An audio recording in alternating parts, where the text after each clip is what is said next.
this video is going to be yet another one of my lean weather videos. I know they're getting old, but what I want to discuss is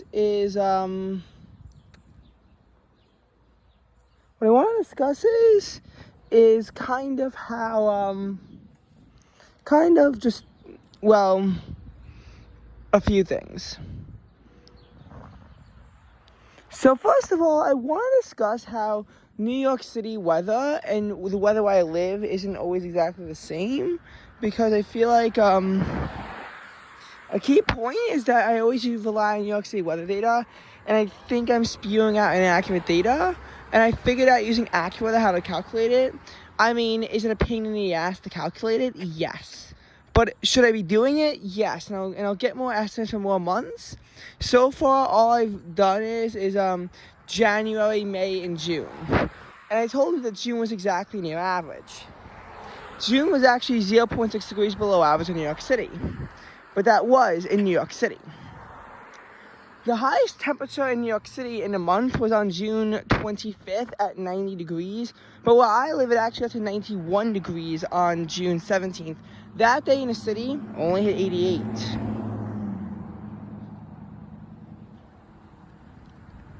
Though the 25th here only hit 86, but that's a different story. Essentially, we weren't that much cooler than New York City for a lot, which actually led to us personally being 1.3 degrees above average. Ooh, a soccer ball. I'm going to kick it.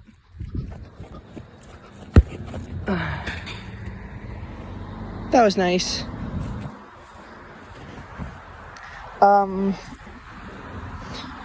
Basically, June it wasn't that much different in the city, which will lead to it being more above average.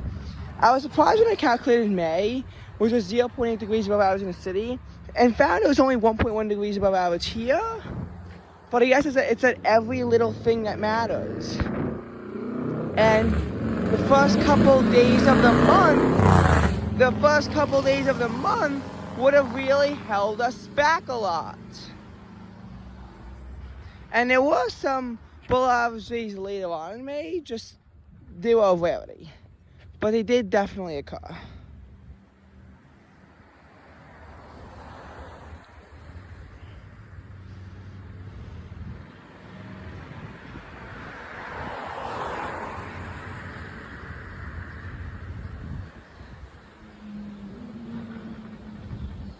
So, it's a lot of that too.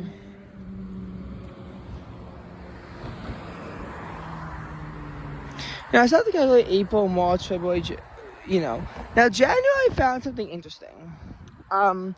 New York City was 3.4 degrees below average, and it was the most below average month since November 2019.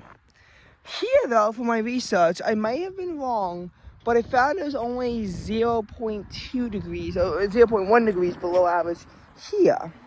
Now, there could be several reasons for this. First of all, on a fair amount of days, our temperature wasn't that much different in the city. Hell, there were some days where our temperature was above the city. Think before the blizzard struck, where it got to 35 degrees here and only 32 degrees in the city. I believe that their low that day was 29, here was 30, which would bleed in to be the high temperature the next day the blizzard struck, whereas in the city it was 29. And while here it dipped to 13, I'm not positive about the city. I think they dipped to 12. I believe that the high on January 16th, while it was 42 degrees here, was only 37 in the city based on a post that I read, which I'm pretty sure uses AccuWeather, but because I'm not entirely sure, I don't want to definitively call it. Also, I was wrong about something, and it actually did get to 50 degrees here on January 13th. I remember I was walking to the library today, and it was really nice, but I still had my sweatshirt, long sleeve shirt, sweatpants on. I didn't need my sweatshirt on December 17th, but from then on out, I wore it pretty much every single day until February 12th got so warm for me, I had to take it off. This kind of began for me to back away from it, but I would still use it a lot, just that I would slowly begin to back away from it. but didn't happen in January, though. On that day, I probably could have, especially with how cold it was beforehand. But that, I mean, I think it might have only been like 49 or 48 when I was walking. But that still felt nice, especially given how it was a brief respite from the cold temperatures. But honestly, January here was not that much below normal. And the temperature here and in New York City was fairly similar. I mean, there might be a miscalculation that I do have to be careful about. But I think I got it pretty much on the money.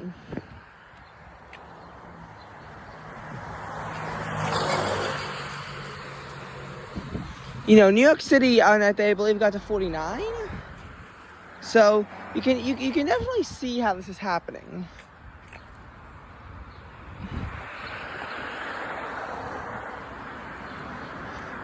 You know.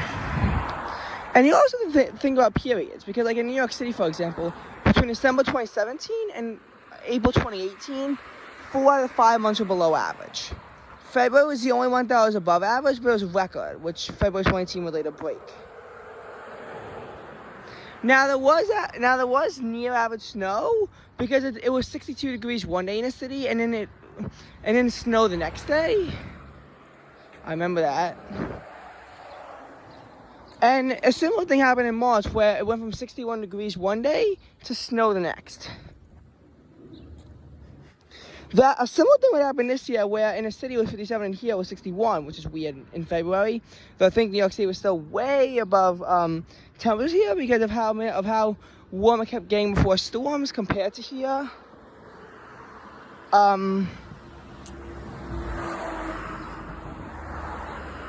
During storms, how much warmer it got. But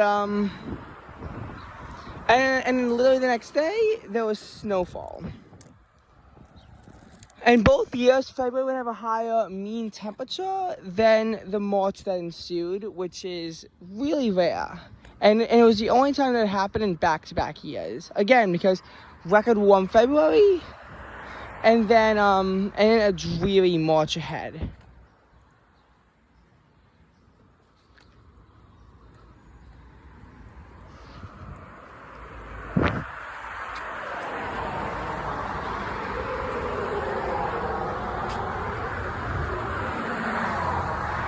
And now, one thing I want to say is that, and this is definitely a good thing, is that even though we had a bit of, the city had near average snow. I think we got a bit above average snowfall. I think, what I definitely will say is that it quickly melted. You never really had that long of a period with that much snow on the ground. Maybe you had a little bit of snow, but not that much. And it was because of rain and warm temperatures due to temperature swings, even though the warm temperatures weren't that warm. Basically, you had 0.2 inches of snow that fell in the pre-dawn hours, maybe a little bit more. I mean, you only had a trace on November 20th, 29th, 30th. And then December 2nd was rainy and warm with a low of 42 and a high of 57. But even at that point, the trace had melted. Mainly because I think the first day had a high of 50 and a low of 36, which will be enough for snow to melt. This would be one of the warmest Decembers on record, though I have to calculate exactly how above normal it was here.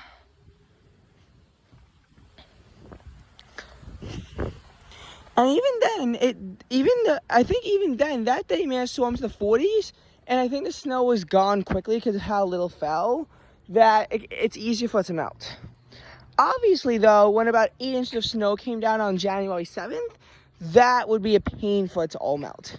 Not all of it melted, but a good chunk of it managed to melt by January 9th. Like when New York City, this actually happened when New York City got the two biggest blizzards on record in 2016 and 2006.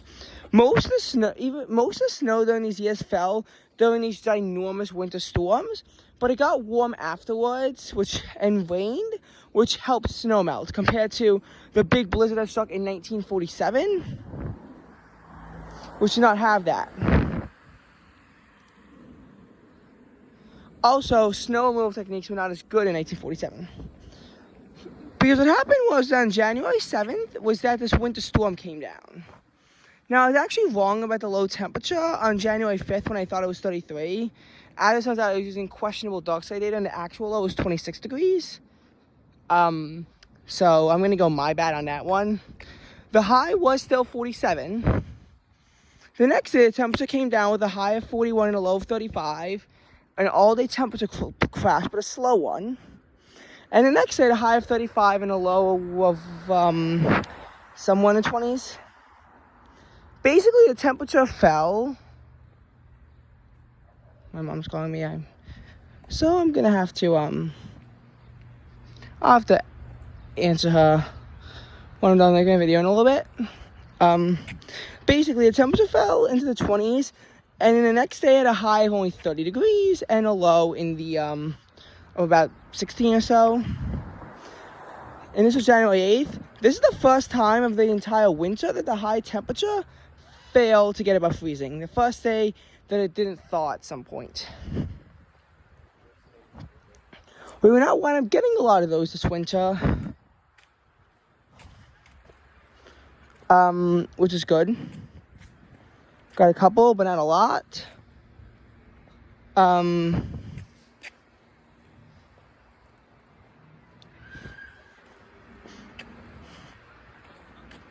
I think I've only had like one official cold wave, and even in it was just a 3-day one. The city I heard got a 6-day one. Yay us. Yeah, the 29th, 30th, 31st, it did fail to get above freezing on any of those days. It did on the 28th though, and it did on February 1st. You know. And the thing is that that was also the first time we had a low in the teens that week. It was on January 4th. When the low got down to a 19, the high that day was 35 though, so there was a thaw. And even though during most of the awake hours it was below freezing on January 3rd due to a temperature crash, the high at midnight was still 38 degrees and the low was 23. So of course that day had a thaw as well. Because again, every single day had a thaw up until January 8th. But January 9th would not be the second day in a row where there's a thaw, where the high got to 42 degrees mixed in with some rain. There was also actually some rain on January 5th as well, keeping the temperatures up. And there was a low of 17, but that was at midnight. And dark side puts it at 25, but again, their data is questionable sometimes, a lot. As such, with the thaw in place and the rain, even though temperatures would then tumble afterwards, and by tumble, I mean tumble, it wasn't that bad.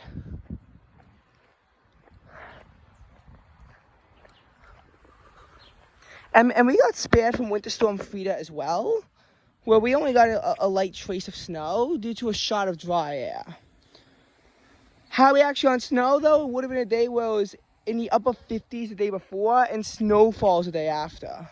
Which, don't worry, we will get a day where it got to the low 60s and snow would fall.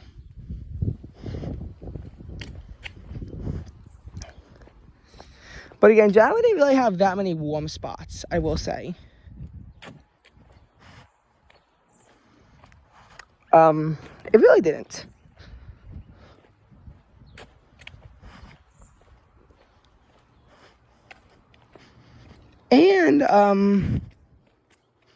And in the month of January, we got one other winter storm.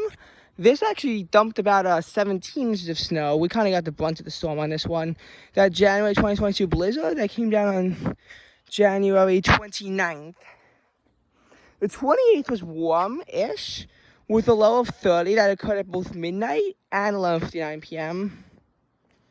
So at both points in the day, when my friend's heat broke and the air temperature in the house got down to 50 degrees, and he had to sleep in a winter jacket because it was just that cold. He had power, but for some reason his heat was off. Good thing it wasn't the night of the blizzard. It was warm, but snow did begin to fall later as the temperature fell below freezing. Now, the 30-degree high was when the snow was initially wet and heavy. That wouldn't accumulate as much. But the air temperature dropped rapidly until it got to 13 degrees, which was at noon, but it would only rise to about 19 in the afternoon. This was kind of analogous to the coldest day of the year, January 15th, where it was 21 degrees, and then, but that was at midnight, and then the low was 10, but even in the afternoon, it only thawed out to 18 degrees. Well, it didn't even thaw, it didn't get above freezing. Thankfully, the Friday before had a high of 43, as that was that was actually at 11 o'clock before the temperature crashed. And Sunday night, due to the incoming storm that would actually bring rain, the temperature got to 42 degrees. It then rose to 47 when the height of the storm passed over us at 5 o'clock. And even though the temperature crashed all day after that, it didn't manage to freeze because the low temperature that day was still only 34 degrees. Then we got another 46-degree day on January 19th, and then rain turning into snow would fall, but it didn't seriously accumulate to that much. And I think it was gone pretty quickly after, because I know that the high temperature was like in the mid to low 40s, and then the low got down to like the low 20s. It was kind of gross. And the next day had a low of 15 and a high of 25 degrees.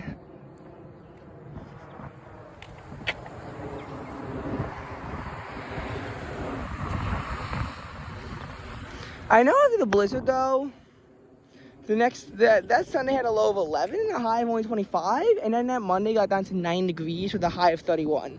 So that's kind of where your cold wave was, but it would get to a high of 37 degrees on February 1st after a low of 17 in the morning. The snow would actually stick around for a while though, but on February 3rd something began to happen.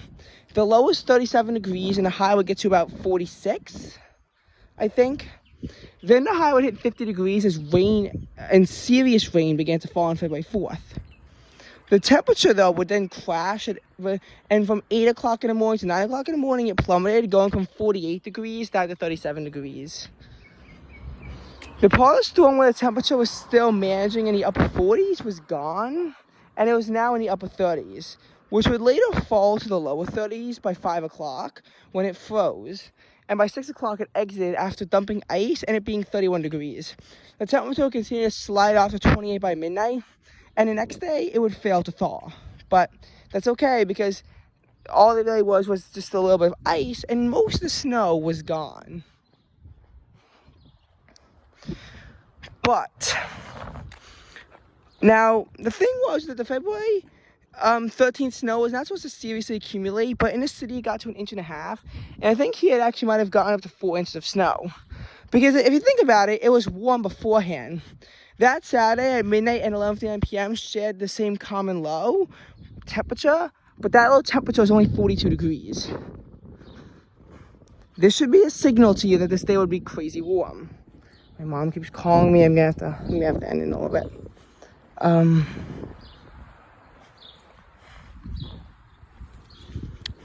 The high temperature, in fact, was 61 degrees. But Super Bowl Sunday would not have nearly as conditions as 43 would be the high, so I guess maybe it wasn't quite 11 p.m.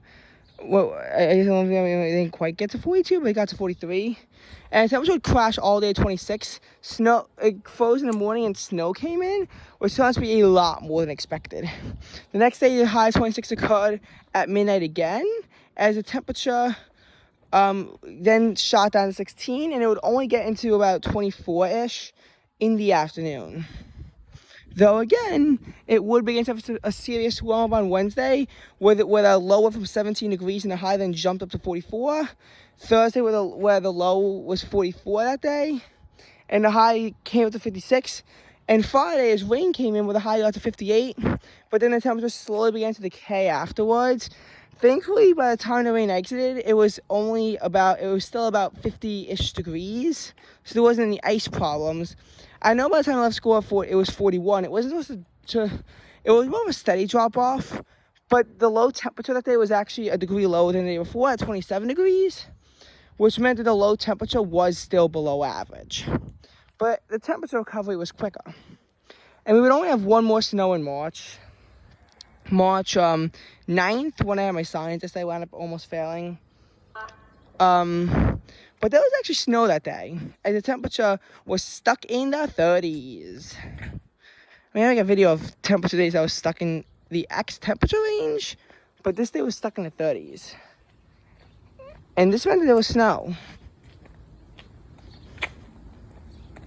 which is a bit weird given how the March 7th had a low of only 48 degrees and a high that was 62 degrees.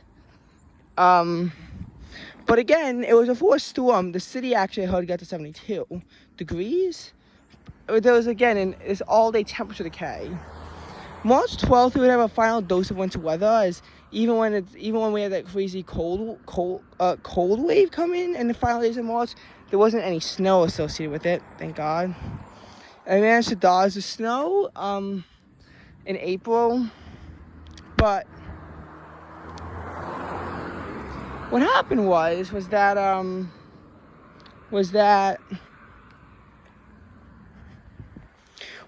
it got to a high of 46. Then the temperature crashed down to 23, and it crashed quickly.